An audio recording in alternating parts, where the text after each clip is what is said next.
Hey, we got bread and wine in the new covenant, right?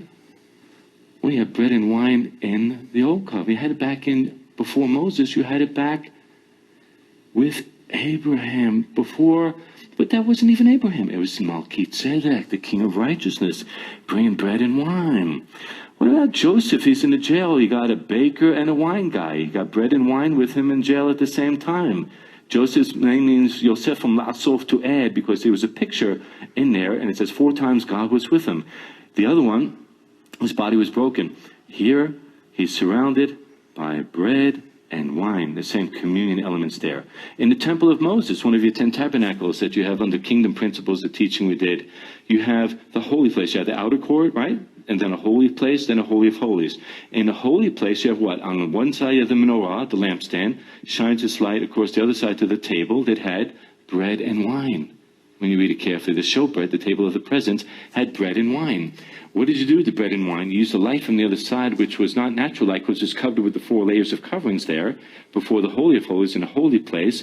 And that light of the Holy Spirit shines upon the body and blood of Yeshua, showing us how to partake of him, how to remember him. Do you ever member up again there? To remember is something you can't remember without something first being a member. You join a gym, then you rejoin, you repeat, you redo, you remember. Oh, remembrance is just another form of the same word. Remember Jeremiah. Before in the womb, I already called you to be a prophet. Remember, before you were born, I anointed you to be a prophet to the nations. Remember! Before you were born, I knew you. You were not made a human being. You were made a human body for your spirit man to come into, habitate, go through this human experience for a work with and of God, as sons of God, to accomplish a purpose.